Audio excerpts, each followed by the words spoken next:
नमस्कार दोस्तों, स्वागत है कौटिल्य बलरामपुर में। आज जो हमारे चर्चा का विषय है वो है कि ध्रुव राठी ने एक ट्वीट किया था आज से लगभग 5-6 महीने पहले। और उसमें उस ट्वीट में उसने क्या लिखा था, पहले ये देख लेते हैं। उसने लिखा था कि 2014 में जो भारत के ऊपर कर्जा था वो था 49 लाख करोड़ रुपए का था। और इस टाइम माने कि 2024 में जो कर्जा हो गया है वो 205 लाख करोड़ रुपए का हो गया है। इस ट्वीट से क्या जाहिर होता है? इस ट्वीट से यही जाहिर होता है कि भारत की इकॉनमी 2014 में जैसी थी उससे बद से बदतर की तरफ इंडिया की इकॉनमी जाती हुई नजर आ रही है। लेकिन उसने जो लिखा है, उसके लिखने की जो शैली है, अगर जब देखेंगे तो कर्ज को कभी भी एब्सोल्यूट टर्म में नहीं लिया जाता है। अकेले किसी 55 लाख करोड़ वो दिखा दें, 49 लाख करोड़ और 205 लाख करोड़ ये दिखा दें, ऐसे नहीं होता है। अगर इसके भीतरी आंकड़ों में जाएंगे, पहली बात, कर्जे को तो ऐसा मापा नहीं जाता है। कर्जे को जब भी मापा जाता है तो वो डेट टू जीडीपी रेशियो में मापा जाता है। और जब डेट टू जीडीपी रेशियो में मापा जाता है तो उसी के साथ में हमें कैपिटल एक्सपेंडिचर को भी देखना होता है, हमें बाहरी कर्जे को देखना होता है, हमें इंटरनल डेट को भी देखना होता है। कई चीज़ों को साथ में लेकर के, क्योंकि इकोनॉमी का एक एक टॉपिक हर एक दूसरे से जुड़ा हुआ होता है। तो हम सबसे पहले क्या बात करेंगे, इसको आसान शब्दों में समझते हैं कि डेट टू जीडीपी रेशियो आखिर होता क्या है और ये कर्ज से किस प्रकार से अलग है। चलिए शुरू करते हैं। देखो, अगर किसी व्यक्ति की कुल संपत्ति मान लेते हैं कि 2014 में वो 100 रुपए की थी। वैसे 100 रुपए की किसी की नहीं होती है, लेकिन हम मान लेते हैं कि कैलकुलेशन आसान करने के लिए मान लेते हैं कि वो 100 रुपए की थी। और जो उसके ऊपर कर्जा था वो कितना था, 20 रुपए का था। अब ये जो कुल संपत्ति है, इसको जब तुम किसी देश से तुलना करो तब यहाँ पर क्या लिख दिया करो, जीडीपी, उस देश की जीडीपी। ये देखो, हम जो बता रहे हैं ये इंडिया के ही परिप्रेक्ष्य में नहीं है, ये पूरी दुनिया के किसी भी लोकतांत्रिक देश में या किसी भी देश में आप कंपेयर करेंगे तो ऐसे ही डेट टू जीडीपी रेशियो निकाला जाएगा। वहाँ की मतलब कुल संपत्ति, जैसे कुल जीडीपी लिख लो और ऊपर नीचे और ऊपर में लिख लो उसका कुल कर्ज, तो ये निकल आएगा। तो वो जो हम उदाहरण बता रहे थे कि 20/100 मतलब 20% का कर्ज है, और यही होता है डेट टू जीडीपी रेशियो। और ये था 2014 में। जाहिर सी बात है कि जब आप 2024 में पहुंचेंगे तो आपकी जो संपत्ति है वो भी बढ़ेगी और हो सकता है कर्जा भी बढ़े।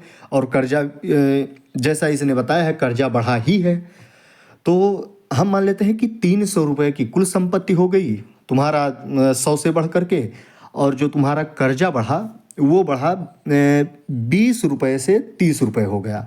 तो अब तुम्हारा जब इसको 30/300 हो गया, तो इसको जब डेट टू जीडीपी रेशियो में देखेंगे तो आप क्या पाएंगे कि ये हमारा 10%, माने कि हमारा जो डेट टू जीडीपी रेशियो घटा है, जो इकोनॉमी के लिए बेहतर ही है।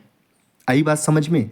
एक चीज इसने ये जो कर्ज को मतलब बुरे तरीके से साबित कर दिया है, इसको भी देखने की जरूरत है।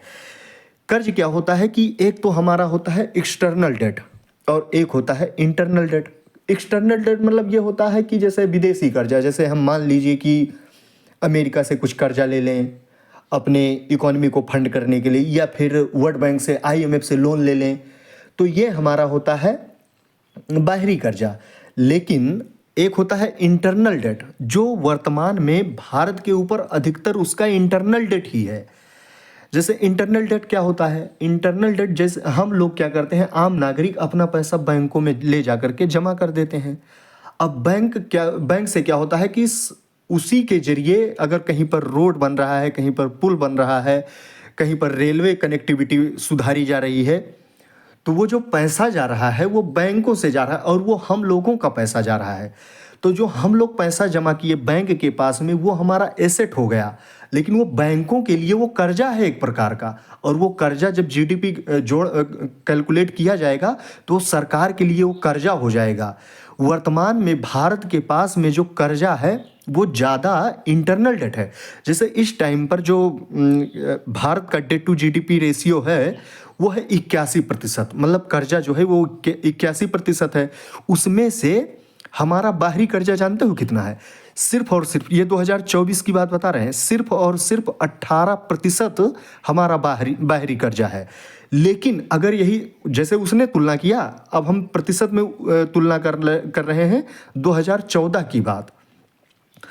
उस टाइम पर क्या था कि 23.9%, ऑलमोस्ट 24% हमारे ऊपर बाहरी कर्जा था। जो बुरी बात है, वर्तमान में जो कर्जा है ये बुरी चीज नहीं है, उस टाइम का जो कर्जा है, क्योंकि उस टाइम की आप इकोनॉमी देखें और आज के इकोनॉमी को देखेंगे तो 2014 में जो भारत की कुल जीडीपी थी वो थी $1.6 ट्रिलियन की, और आज हम 2024 में $4 ट्रिलियन की इकोनॉमी है। तो हमारे ऊपर अगर 18.6% का डेट है तो कोई बहुत बड़ी बात नहीं होगी, लेकिन $1.6 ट्रिलियन की इकोनॉमी पर अगर मतलब 24% की डेट थी तो वो बहुत ज़्यादा थी।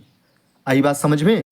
और उसने ये जो कर्जे को मतलब कर्जे को उसने बताया था, उसको और देशों के कर्जे को बताना चाहिए था। जैसे आज के टाइम पर माने कि जब हम 2024 में हैं, तो अगर हम तुलना करें तो टॉप 20 इकोनॉमी, मतलब जो 20 बड़ी अर्थव्यवस्थाएं हैं, उसमें अगर 11 देशों की इकोनॉमी को देखा जाए और उनका डेट टू जीडीपी रेशियो देखा जाए तो 100% से ऊपर चली गई है।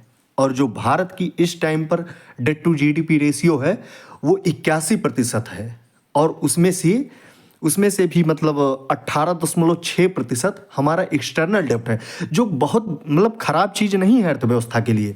आप जापान को देखेंगे, चाइना को देखेंगे तो जापान की तो debt to GDP ratio 270, China की 260, यूएस की, ये सब प्रतिशत में है, 270%, 260%, और यूएस की देखेंगे तो आप वो लगभग 123% यूएसए की पाएंगे। तो हर देश के ऊपर कर्जा है, और ये जो कर्जा है, जैसे देखो किसी भी देश का जब बजट बनाया जाता है, ध्रुव राठी को भी ये समझना चाहिए, जब किसी भी देश का बजट बनाया जाता है तो क्या किया जाता है, एक आम आदमी से उसका बजट, देश का बजट अलग होता है। जैसे हम क्या करते हैं, पहले हमारी सैलरी आ जाती है, फिर हम खर्चे का प्लानिंग करते हैं। लेकिन सरकार क्या करती है, पहले खर्चे की प्लानिंग कर लेती है, फिर वो बाद में सोचती है कि हमें कहाँ से कितना पैसा प्राप्त होगा, हम कहाँ वर्ल्ड बैंक से पैसा लेंगे, या हमारा इंटरनल डेट होगा, या हम आईएमएफ से लोन लेंगे। मतलब हम क्या करेंगे वो बाद में सोचती है, पहले वो अपने प्लानिंग कर लेती है कि कहाँ कहाँ पर हमें पैसे खर्च करना है। और वर्तमान में तो अगर पैसे जो खर्च किए जा रहे हैं भारत सरकार के द्वारा, वो ज़्यादातर तो पैसे उसका कैपिटल एक्सपेंडिचर पर जा रहा है, मतलब पूंजीगत खर्चा पर जा रहा है। वो ज़्यादातर पैसे इस टाइम पर रेल बनाने में, रोड बनाने में, पुल बनाने में, इन सब चीज़ों में अपना पैसा खर्च कर रही है, जो बुरी बात नहीं है। अगर पैसे ले करके, जैसे एक आम आदमी के लिए क्या है कि अगर हम पैसा ले लें, अगर उससे कोई ज़मीन खरीद लेते हैं तो आने वाले समय में हमें मुनाफा ही देगी, जो हमारे लिए वो कैपिटल एक्सपेंडिचर है। अगर उस पैसे को हम खा गए, अपने पर्सनल शौक के लिए पूरा कर लिए तो वो बुरी बात है एक व्यक्ति के तौर पर। उसी प्रकार से सरकार के लिए अगर उसने कहीं से भी पैसा उधार लिया और वो राजस्व खर्चा पर बहुत ज़्यादा पैसा खर्च कर देती है, तो ये उस देश की इकोनॉमी के लिए गलत हो जाता है। लेकिन ध्रुव राठी को तो बजट से लेना देना है नहीं, उसको सिर्फ क्या करना है, जितने भी लोकतांत्रिक देश हैं, वो भारत को ही नहीं डिफेम करता है, जितने भी लोकतांत्रिक देश हैं उन सब देशों को वो क्रिटिसाइज करने में लगा रहता है। वो चाहे अमेरिका हो, मतलब लोकतांत्रिक देश कोई भी चुन लीजिए, क्योंकि उसको पता है कि अगर हम किसी डिक्टेटर वाले देश में बोलेंगे तो हमारे लिए दिक्कत हो जाएगी, इसीलिए वो अधूरी जानकारी को पेश करता है। जैसे इसको एक कहानी से ऐसे समझ सकते हैं कि एक कोई व्यक्ति है, उसने जहर पी लिया और वो डॉक्टर के पास में गया दवा करवाने के लिए, मतलब उसके घर वाले ले गए और डॉक्टर ने दवा दी, और वो क्या हुआ कि वो पेशेंट मर गया। तो ध्रुव राठी इसको कैसे प्रेजेंट करेगा, वो ये कहेगा कि एक मरीज था, वो गया डॉक्टर के पास में और डॉक्टर ने दवा दिया, वो मरीज मर गया। वो ये नहीं बताएगा कि उसने पहले जहर पिया था, है ना। तो यही करता है ध्रुव राठी का मेन एजेंडा है कि हमें अधूरी जानकारी को पेश करना है। आप उसके किसी भी वीडियो को देख लीजिए, अगर उसके डिटेल में रिसर्च करने बैठ जाएंगे तो वो इतनी अधूरी जानकारी को प्रोपोगेट करता है कि आप मतलब बता नहीं सकते हैं। वो बहुत ज़्यादा फेक नरेटर, एक किस्म से हर देश के लिए वो फेक नरेटर का कार्य कर रहा है। तो ये रहा इकोनॉमी के कॉन्सेप्ट को समझाने का मतलब जो पूरा एजेंडा था, ये ध्रुव राठी के ट्वीट से था। अगली वीडियो में किसी और अलग मुद्दे पर चर्चा किया जाएगा। Thank you.